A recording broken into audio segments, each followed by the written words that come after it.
가지는 이제 네.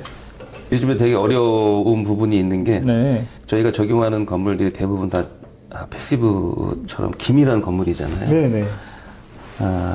그러니까 면적 이 창호 중에 가장 열 손실 아니면 가장 취약한 부분이 현관문 쪽이거든요. 그러니까 실내 공기가 그쪽으로 이제 빠져나가면서 네. 디지털 도어록 미세한 틈을 통해서 막 들어가서 디지털 도어록을 네. 안에 디지털 도어 안쪽에 내부에 결로가 네. 생기면서 이제 부식되는 그래서 망가뜨리는 그런 상황이 많이 발생해서 네. 좀 그것도 지금 기밀을 하고 테스트해보고 있는 상황입니다. 아, 그래요? 그게 이제 가장, 뜨거운 감자로 이제 떠오른 거잖아요. 네. 요즘 네. 최근에. 네, 뭐 그냥 일반 도어록을 끼면, 네. 아예 그건 아예 기밀 성능 자체도 유지가 안 되는 거잖아요. 안 되죠. 네. 그러니까 어쩔 수 없이 그런 걸 네, 사용하는 거고. 우리나라 사람들은 디지털을 원하고. 그러니까 원래는 독일 같은 경우는 셋대죠, 셋대. 키를 많이 사용하는데 셋대. 우리나라는 번호로 열어기를 바라고 그것도 지문이나. 연동이 되길 또 바라거든요. 그러니까 어쩔 수 없이 디지털 도어록을 적용했는데 이게 워낙 집에 기밀이 좋다 보니까 그 미세한 틈을 비집고 나가는데 그게 디지털 도어록을 자꾸 망가뜨리는 상황이 발생해서 저희가 자꾸 돈을 자꾸 써야 되는 상황이 발생한 거죠. 그러다 보니까 그렇군요. 요즘에 거기까지 이제 준비하고 있는 상황에서 테스트해보고 있는 상황이고요. 조만간이면 뭐 지금도 그 기밀을 적용해서 테스트해보고 있는데 좀 안전한 상황이 되고 있어서 계속 그렇게 적용하려고 합니다. 자, 그러면 다음 질문으로 넘어갈게요. 창호의 기밀성이 실제 이제 실내 공기 질과 냉난방 절감에 어떤 영향을 미칠 수 있을까요? 기밀성과 공기 질에 관련돼서는 저희가 테스트를 해본 적은 없어요. 그러니까 저희가 항상 적용되는 건물에는 환기장치가 동반되기 때문에 실제 실내 공기 질은 환기장치를 통해서 개선이 될 수 있기 때문에 해보진 않았는데요. 제가 이제 협회 교육을 통해서 어떤 사례를 좀 들어본 게 있는데 그걸 한번 말씀드려 볼게요. 협회로 문의가 온 거예요. 네. 금천구 신축 아파트 주방 후드 관련 문의라고 네, 왔고요. 네, 네. 내용이 그 건축주님께서 후드팬을 수리를 했어요. 수리를 했는데 팬이 가동이 되면 거실의 공기청정기가 불이 빨갛게 변한다. 네. 그리고 화장실 팬을 가동해도 동일한 증상이다. 그래서 하자 보수 요청을 하고 싶은데 어떻게 설명하면 좋을지 문의하고 싶다라는 내용으로 문의를 하신 거고요. 네네. 그러니까 이제 과정을 제가 보면 후드를 틀면 실제로 공기가 빠져나가야 되잖아요. 네. 그러니까 이 공간 안에 공기가 빠져나가면 결국 공기가 더 들어와야 빠져나갈 수 있는 거거든요. 네. 근데 기밀성이 안 좋은 상태에서 후드를 키면 외부의 공기가 유입이 되면서 잘 빠져나가야 되는데 그 유입이 되는 과정에서 외부의 공기가 예를 들면 미세먼지가 많은 경우에는 이제 미세먼지가 많은 날 틀게 되면 공기청정기 갑자기 빨갛게 변하면서 작동을 한다라는 그런 의미거든요. 그러니까 그만큼 기밀성이 안 좋으면 외부의 공기가 실내로 들어올 수 있는 확률이 높아진다라고 생각할 수 있는 것 같고요. 그 패시브 건축에서 예를 들면 이제 후드 관련돼서 설명을 해본다면 후드를 틀잖아요. 근데 기밀성이 너무 좋기 때문에 후드가 원활히 작동이 안 됩니다. 그래서 후드 옆에 있는 창호를 약간 열어야 후드가 제대로 작동될 수 있는 그만큼 이제 기밀성의 차이에 의해서 실내 공기질이 다를 수 있다라고 이제 생각할 수 있을 것 같고요. 그래서 자료를 만들면서 협회에 시뮬레이션 자료를 받은 적이 있었어요. 그걸 토대로 말씀을 드릴 건데요. 왼쪽과 오른쪽에 두 가지 에너지 성능 값이 있습니다. 네. 이 내용에서 다른 점은 뭐냐면 똑같은 조건이에요. 똑같은 면적에 똑같은 성능에. 근데 왼쪽은 그 기밀 성능이 그 건물의 기밀 성능이 15가 나온 거고요. 오른쪽은 5가 나온 겁니다. 이 기준은 뭐냐면 최적의 15배가 공기가 나가고 그렇죠. 5배가 나간 거예요. 그렇죠? 네. 기준은 뭐냐면 이제 실제로 테스트했을 때 15가 나온 거예요. 네. 2000년에 준공된 그린 리모델링을 하기 전에 유치원, 종로당 등등등을 테스트했을 때 15 정도가 나왔던 거고요. 정말 대단해요. 예. 그린 리모델링을 하고 테스트했더니 5 정도가 나온 겁니다. 그래서 똑같은 조건의 기밀 성능만 달랐을 때 에너지 사용량이 얼마나 차이가 나는지를 분석했던 그런 자료인데요. 실제로 이제 기밀 성능만 달라져도 에너지 절감률이 한 40%, 35에서 40% 정도가 절감이 된다라고 볼 수 있는 그런 자료였습니다. 그런 지표군요. 예. 그러면 이 5라는 거에 대한 창호는 어떤 창호를 쓴 건지 아세요? 정확히 알 수는 없었고요. 네. 제가 알기로는 시스템 창인 걸로만 알고 있었습니다. 아, 그래요? 예. 시스템 창이에요? 예. 물론 이제 창호만 가지고 기밀성이 달라지는 건 아니긴 합니다만 주가 창호의 비중이 크기 때문에 시스템 창이라고 알고 이건 지금 있습니다. 그 협회에서 블로 테스트를 했다는 거잖아요. 예, 실제 블로 테스트를 한 거 값인 거고요. 네. 실제로 에너지 사용량을 살면서 봐야 되는데 그거는 알 수 없으니 에너지 시뮬레이션을 돌렸을 경우에 뭐 어차피 우리가 계산하는 건 요구량만 계산하는 거니까. 네네. 예. 이야, 그러면 이게 0.5가 되면 우리 1 밑으로 떨어뜨리잖아요. 우리 맨날 기밀성 네, 네, 테스트하면 그렇죠. 뭐 저희 온담집도 0.2밖에 안 나왔거든요. 그렇죠. 0.2요? 네. 그러니까 지금 5라는 것도 지금 어마어마한 수치인 거예요. 맞아요. 그죠? 네. 근데 여기 15라는 거는 지금 그냥 밖에서 산다는 거야, 지금. 그럼요. 네? 얼마나 많은 에너지 손실을 안 드릴 수가 있을까. 그러니까 이걸로 비교해서 또 얘기할 수 있는 거는 말씀하신 대로 패시브하우스는 0점대 1 미만이잖아요. 그렇죠, 그렇죠. 근데 협회에서 테스트했을 때 아파트를 테스트한 값이 또 있었거든요. 네. 보편적으로 3에서 5 정도 나온다고 맞아요. 하더라고요. 예. 최적의 한 5배가 공기가 네. 빠져나가고 한다는 거잖아요. 네네. 비교해 본다면 이거랑 비슷한 상황인 것 같고요. 그러니까 에너지적인 측면에서 어느 정도 세부 되냐고 본다고 한다면, 기밀성만 가지고도 한 40% 이상 네. 차이 날 수 있을 것 같다. 네. 라고 이제 예측할 수 있겠죠. 네. 전기집 창호에 이제 초기 설치 비용이 있을 거 아니에요? 그리고 그 초기 설치를 하면 이게 장기적으로 볼 때 우리가 이제 경제적 이점을 좀 고려를 좀 해봐야 되는 네네. 부분이 있잖아요. 네. 그거에 대해서는 좀 어떻게 생각하세요? 제가 작년에 요청하셔가지고 비교해 본 적이 있었어요. 일반 창호와 시스템 창호의 금액이 어느 정도 차이가 날까? 네네. 제가 판단했을 때는 창호 유리는 비슷하다고 하더라도 창호의 금액이 차이가 나고 또 기밀 테이프가 적용이 되고 기밀 테이프 시공비가 적용이 되고 외부 마감이 외단을 미장 마감인 경우에 같은 경우는 또 비물 바지가 적용이 되잖아요. 네네. 그런 걸 감안했을 때 한 2배 정도가 차이가 나더라고요.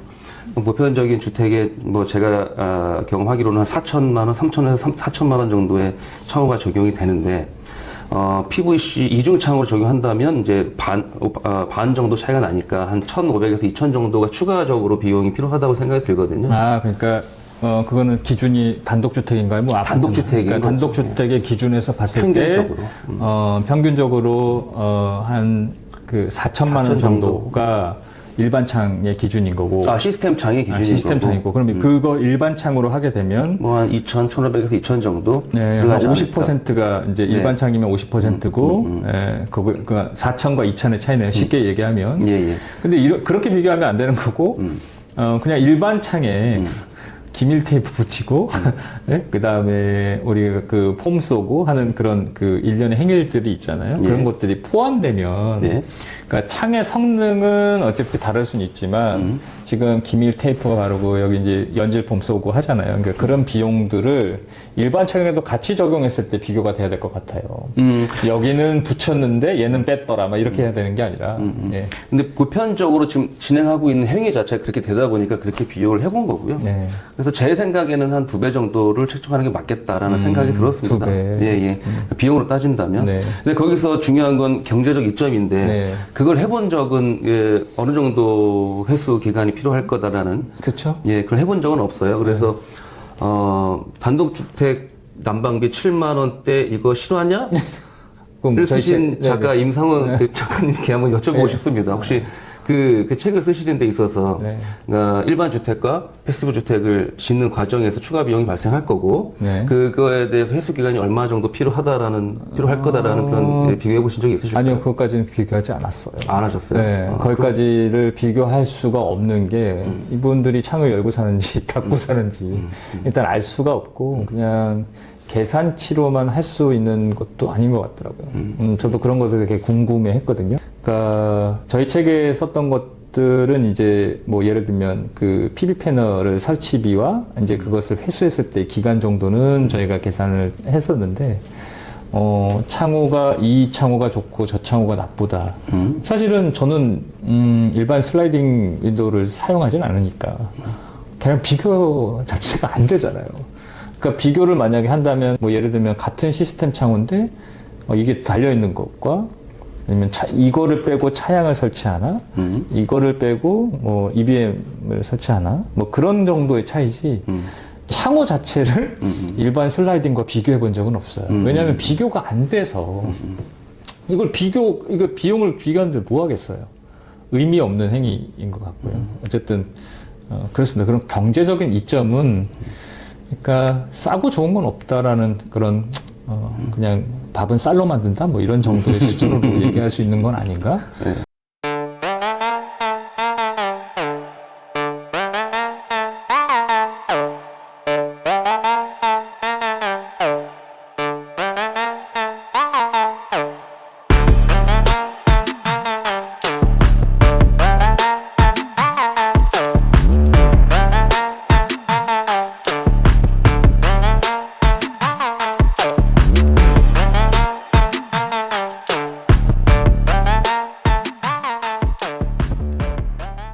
설계 사무실에서 이 창호를 쓰세요라고 이제 계약을 하든 이 상을 쓰세요서 해가지고 뭐 스펙북이든 도면에 이제 기입을 하잖아요. 그러면 이제 일반 시공사와 이제 클라이언트와 계약을 체결을 하게 되고 그 계약 체결했을 때는 이제 이 시공사는 자기가 갖고 있는 스펙을 그냥 다 집어넣어 버리는 거죠. 그렇죠.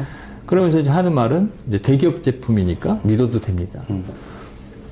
그러니까 이제 그 건축사와 이제 감리자는 뭐 볼 수 있는 거는 이제 시험 성적사와 열관료율만 체킹만 하면 되는 거니까 이게 어떻게 시공되든 뭐 그런 관심들이 없는 거예요. 그러니까 결국에는 그게 이제 소비자 챔버가 몇 개인지 UF가 그런 것도 관심이 없잖아요. 그러니까 물론 감리하는 건축사들도 관심도 별로 없는 것 같고요. 그래서 정보가 많이 없어서 그런 것 같아요. 그러니까 더 세심한 정보들이 일반 소비자들한테 가게 되면 더 얘기가 그러면 이제 아까 우리가 얘기했던 것들 이거 챔버 개수가 몇 개인지 세아를 보고 이런 것들은 사실은 유튜브나 이렇게 많이 전달된 거는 아니잖아요. 그러니까 그런 것들을 다 한 번 더 꼼꼼히 더 한번 확인해 보라는 측면에서 우리가 이 지금 시간을 네네. 마련한 거니까 네. 어쨌든 비교의 대상은 아니다. 그리고 중요한 건 제 생각에는 건축주가 가장 처음에 만나시고 협의하시고 나의 미래를 잘 만들어지기 위해서 처음부터 만나시는 분이 건축가이신데 네네. 건축가분들께서 좀 더 공부를 많이 하셔서 건축주한테 네. 제대로 된 제품을 좀 제안해 주시는 게 먼저가 필요하지 않나. 건축주가 공부를 하는 것도 맞겠지만. 네네. 네. 맞아요. 네, 건축사들이 그게 좀 공부를 더 필요하지 많이 않나 해야 되는 것 같아요. 네. 네. 그럼 전기집 창호를 설치할 때 고려해야 할 중요한 요소들이 있는데 요즘 추세가 이런 것 같아요. 물론 뭐 따뜻한 것도 중요하고 한데 요즘은 바람이 많이 불어요. 네. 그러니까 이게 창호를 설치할 때 있잖아요. 예. 보통 지금은 여기에다가 스페이서 두고 이제 스크류를 박는 행위가 있잖아요. 그 일반 창호는 예. 그냥 얹혀 놓는 것 같아요. 뭐 너무 비하지 마시고. 그분은 고정을 합니다. 그분들도. 그러니까 제가 많이 봤어요. 그런 거. 그냥 얹혀 놓고 폼 쓰고 끝나는 거. 이게 무슨 우레탄 폼이 무슨 그 스페이서 역할도 하는가. 그러니까 이게 지금 가장 우려스러운 게 저는 그런 것 같아요. 기후와 관련된 우리가 그 공간을 살아야 되는데 그 기후가 점점 더 열악해지고 있다라는 건 네. 사람들이 다 동의하는 수준일 거예요. 네. 네. 갑자기 비가 많이 온다던가 바람의 세기가 더 심하게 분다던가 이런 것들이 있어서 제가 지금 우려스러운 거는 뭐냐면 바람에 잘 버틸 수 있는 구조여야 하는데 그러면 얘를 어떻게 시공을 하면 바람에 잘 견디는지 이 풍압에 견디는지 한번 설명을 해줄 수 있을까요? 풍압에 잘 견디기 위해서 네. 저희의 기준은요. 저희는 이제 독일 제품을 쓰면서 독일과 뭐 교육이든 교류를 많이 해왔거든요. 그래서 그 매뉴얼이 있습니다. 네. 끝에서 어느 정도 위치에 피스를 박아야 되고 네. 이 피스는 칼블록은 아니고요. 네. 칼블록은 끝에 PVC만 좀 팽창되면서 버텨주는 건데 저희가 사용하는 스크류는 보강제와 결속이 되면서 더 잡아주는 힘이 더 큰 그런 스크류를 사용하고 있거든요. 네. 그 스크류를 끝에서 어느 정도의 위치에 고정해야 되고 피스와 피스 간격은 어느 정도가 돼야 되고 또 가운데에 기둥이 들어갈 경우에 바로 옆에 박아줘야 되고 고정해줘야 되고 뭐 이런 기준들이 있습니다. 네. 그 기준만 적용을 잘 한다면 네. 저희가 아파트를 최근에 적용한 적이 있었는데요. 구조 계산을 해봤더니 그전 원래대로 하는 것만 한다면 전혀 문제되지 않는다라는 결론을 받았거든요. 네. 네. 그러니까 폼으로만 쏘는 분들이 요즘에는 계시는지는 잘 모르겠습니다. 저는 많이 본 것 같아요. 예, 폼으로 쏘고 그냥 얹혀놓는 것 같아요. 그냥 강목에다가. 그러니까 뭐 저희도 그런 기준을 통해서 시공하지만 국내 대기업들도 그런 매뉴얼이 있거든요. 매뉴얼대로만 한다면 전혀 문제되지 않는다고 봅니다. 요즘은 소위 말해서 바람에 대한 저항성을 갖춰야 되지 않을까 이런 생각도 좀 있고요. 제가 또 질문 드리는 게 뭐냐면 안에 있는 요 스트럭처 있잖아요. 예. 이 스트럭처가 일반 PVC 슬라이딩 도어에 있는지 당연히 있죠. 진짜 있어요? 있죠. 없는 것도 많이 돌아다니는 것 같더라고요.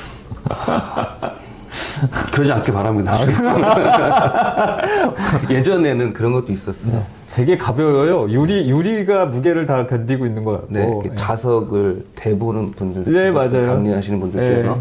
근데 지금은 그렇지 않다고 생각해요. 아, 그래요? 네, 네. 그만큼 이제 많이 올라갔을까요, 진짜? 저는 그렇게 생각합니다. 제가 이제 말씀드리고 네. 싶었던 것 중에 하나가 있었는데요. 네.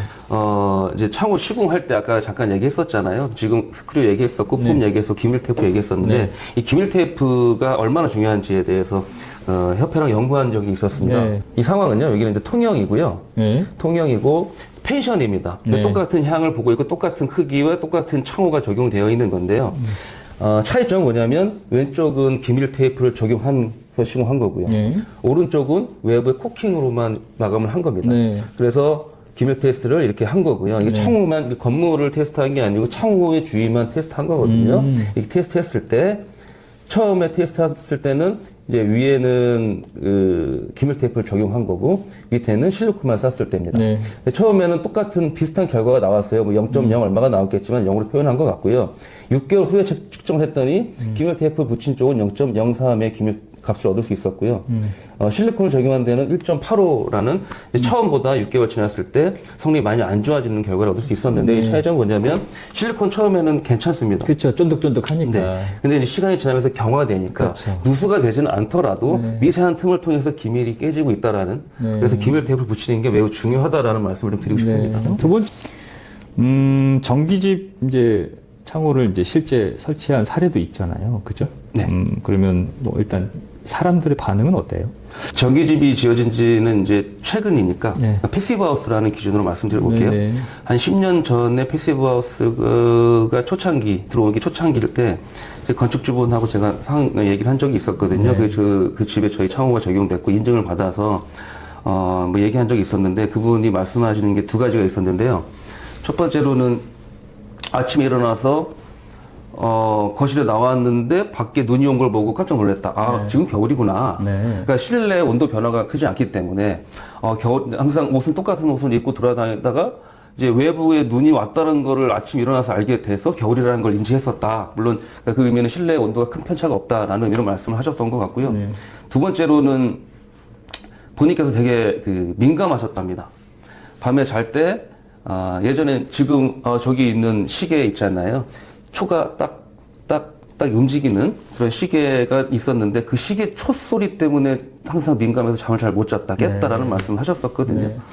근데 물론 이제 이건 창호만이 이제 창호만이 해결한 건 아니긴 하겠지만 전기집이나 패시브 하우스는 일단은 기밀성이 높고 그리고 환기 장치가 적용돼서 원활히 꾸준히 한소가 공급이 되기 때문에 이산화탄소 농도가 올라가지 않아서 쾌적한 환경에서 숙면을 취할 수 있는 그런 상황이었던 것 같아요. 기존의 창호를 사용한 사용자가 이제 그 리모델링이나 이렇게 네, 전환되면서 이제 이렇게 시스템 창호를 사용하면 그랬을 때 이제 사용자가 네.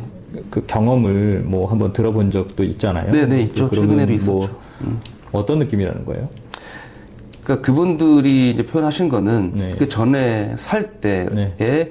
느꼈던 불편함이 해소되면서 이게 좋은 것 같다고 표현하신 것 같아요. 그 해소라 함은 네, 첫 번째로 이제 시끄러웠던 것 같습니다.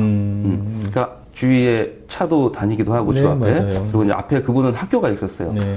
근데 그런 소리가 잘 안 들린다. 네. 두 번째로는 따뜻하다였던 것 같습니다. 네. 그다음에 기밀성이 차이가 나기 때문에 창호 근처에 가면 찬바람이 들어왔던 게 없어지고 그리고 말씀드렸던 열과율이 높기 때문에 창호 근처에 가더라도 열 손실이 적다 보니 춥다라는 걸 별로 못 느끼셔서 중요한 두 가지인 것 같아요. 네, 집들이 되게 여러 가지 용도가 있잖아요. 네. 뭐 단독주택도 있고, 뭐 아파트도 있고 그다음에 뭐 상업 건물 이런 것들이 있을 때 이제 용도별로 전기집 창호를 이제 선택하는 기준이 달라질 수 있지 않을까 싶은데. 용도별로요? 네. 저는 크게 달라지는 점은 없다고 생각을 합니다. 네. 결국은 사람이 뭐 거주를 하거나 아니면 업무를 보거나 하더라도 뭐 쾌적한 환경에서 업무를 보거나 사는 게 필요하기 때문에 뭐 전기집 창호라고 해서 전기집만 들어가는 게 아니고 제가 주로 하는 게 또 관공서로 말씀드렸었잖아요. 네. 그런 것에도 다 적용하는 거는 필요하다고 봅니다. 네. 전기집 창호는 모든 건물에 이제 필요하다는 말이 네. 있잖아요, 그죠? 네. 네, 말씀이셨고 그러면 이제 적용이 좀 어려운 경우도 있나요? 최근에 했지만 어려웠던 경우는 네. 이제 헬기로 물건을 산 중턱에 적용된 것까지 해봤기 때문에 산부터 어디요? 지리산 노고단. 네. 네. 거기에 절이 있는데 절 바로 밑에 네. 그 대피소 현장이었던 거고요. 네. 걸어서 차로 올라갈 수 없기 때문에 네. 사람은 걸어서 올라가고 물건 헬기로 나르는 네. 그런 현장이었던 거고요. 야. 걸어서 한 1시간 반 정도를 올라갔어야 됐어요. 가야 됩니다. 처음에 지금은 한 3번 올라갔었고 이제 4월달 되면 또 올라가야 되거든요. 극한 직업이네요. 네. 처음에 올라갈 때 네. 한 70% 80% 올라갔는데 네. 욕 나왔어요.